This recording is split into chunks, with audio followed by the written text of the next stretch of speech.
میرے بھائی یاد رکھ لو، گناہوں کی سزا ملے گی، زندگی تنگ ہو جائے، یہاں بھی آزمائش ہوگی اور وہاں بھی۔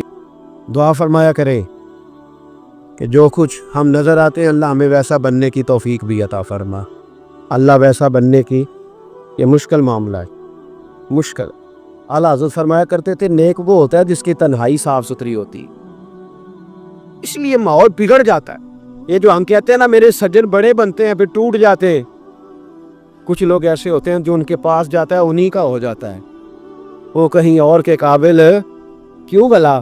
اس لیے کہ ان کے کردار میں ٹھنڈک دیکھتا ہے، ان کے لب و لہجے میں مٹھاس دیکھتا ہے، اس شخص میں اتنی خوبصورتی دیکھتا ہے کہ اسی کا بن جاتا ہے۔ حضرت ابراہیم بن ادم کے پاس ایک نوجوان آیا، کہنے لگا میں گناہ کرنا چاہتا ہوں، فرمانے لگا بالکل کر، اللہ کا دیا ہوا رزق کھانا چھوڑ دے اور گناہ کر۔ کہنے لگا یہ نہیں ہو سکتا، فرمانے لگے چل پھر اس طرح کر، رب کی زمین پہ نہ رہ، کسی اور کی زمین پہ چلا جا۔ کہنے لگا یہ بھی نہیں ہو سکتا، فرمانے لگے چل اللہ کی چھت سے نکل جا۔ کہنے لگا یہ بھی نہیں ہو سکتا، تو اب رو پڑے۔ فرمانے لگے پھر جناب اسرائیل جب آئیں تو ان سے کہنا مجھے 2-3 سال کی مہلت دے دے، پچھلی میری گناہوں میں گزر گئی، میں ذرا 3 سال عبادت کر لوں۔ تو وہ شخص بھی رونے لگا، کہنے لگا حضور وہ مہلت نہیں دیتے، وہ جب لینے آتے ہیں تو پھر لے کے اللہ تعالیٰ نے جب انسان بنانا چاہا نا تو جناب جبریل کو کہا مٹی لے کے آ زمین سے۔ حضرت جبریل نے مٹی پہ ہاتھ ڈالا تو باقی کی مٹی رونے لگ گئی، اسے جدا نہ کر۔ تو جناب جبریل چھوڑ کے چلے گئے، حضرت میکائیل کو بھیجا مٹی لا، مٹی پہ ہاتھ ڈالا تو باقی کی مٹی رونے لگ گئی، چھوڑ کے چلے گئے۔ جناب اسرائیل کو بھیجا، مٹی پہ ہاتھ ڈالا تو باقی کی رونے لگ گئی، چھوڑ کے نہ جاؤ۔ تو حضرت اسرائیل فرمانے لگے تیرا رونا دیکھو کہ رب کا حکم دیکھو۔ وہ لے گئے، جب پیش کی تو رب کریم نے فرمایا اسرائیل جان نکالنے کی ڈیوٹی بھی تیری، تو مٹی کو لے آنا، باقی مٹی روتی بھی رہے تو روتی رہے، جب میرا فیصلہ آ جائے تو پھر اس میں کوئی گنجائش، ہم کھاتے بھی اللہ کا ہیں، نافرمانی بھی اس کی کرتے، زمین پہ بھی اس کی چلتے ہیں، نافرمانی بھی اس کی کرتے، حکم کسی اور کا مانتے، چھت پہ رب کریم کی رہتے، اس طرح نظام نہیں چلتا۔ ایک میری طرح کا دیندار تھا جو چہرے کا تو نیک تھا، اندر پتہ نہیں کیا کچھ تھا۔ ایک طوائف گزر رہی تھی، اس نے اس کو تبلیغ کر دی، کہنے لگا بس کر دے سیانی بن جا۔ تو کسی دانشور میں لکھا ہے اس نے بڑا سخت جواب دیا اس عورت نے، کہنے لگی بابا میں تو جو ہوں وہ نظر بھی آ رہی ہوں، تو بتا جو تو نظر آتا ہے وہ تو ہے کہ نہیں؟ اس بندے نے چیخ ماری اور بے ہوش ہو کے گر پڑا۔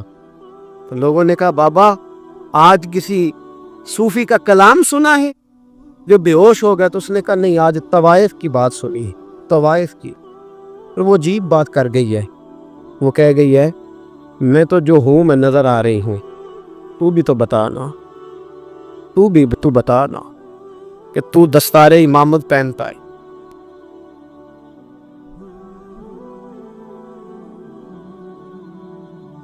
تو بتا تو جو کہلاتا ہے تو وہ ہے کہ نہیں؟ یہ وقال الانسان ما لہا، یہ راز قیامت میں کھلے گا۔ ہم جو کچھ بتا رہے ہیں نا اپنی زبانوں سے، ہمیں اپنے گناہوں کا احساس ہونا چاہیے۔ ایسا نہ ہو کہ جب سزا ملے تو پھر اس طرح کی ملے کہ دوبارہ کسی کو کوئی منہ دکھانے کے قابل نہ رہے۔ میرے بھائی یاد رکھیں اور سمجھیں، گناہ انسان کی زندگی کو تنگ کرتے ہیں۔ میرے نبی پاک علیہ السلام نے فرمایا جب تو جھوٹ بولتا ہے تو تیرے فرشتے کرامن کاتبین سائیڈ پہ ہو کے کھڑے ہو جاتے ہیں، جب تو زنا کرتا ہے تو تیرے اندر سے ایمان نکل جاتا ہے۔ اور نبی پاک علیہ السلام نے فرمایا جب میری قوم میں ناانصافی عام ہو جائے گی تو قتل بھی عام ہو جائے گا۔ اور سن لو لکھ لینا یہ حدیث دل کی تختی پر، نبی پاک علیہ السلام نے فرمایا جب میری قوم میں بے حیائی اور بدکاری عام ہو جائے گی تو 2 سزائیں اللہ دے گا۔ ایک تو جوان موتیں آئیں گی، جوان بچے کچھ بھی نہیں دیکھا چلے گئے، اور دوسری سزا اللہ یہ دے گا کہ ایسی بیماریاں آئیں گی جن کا علاج نہیں ملے گا، ایسے امراض ٹوٹ پڑے۔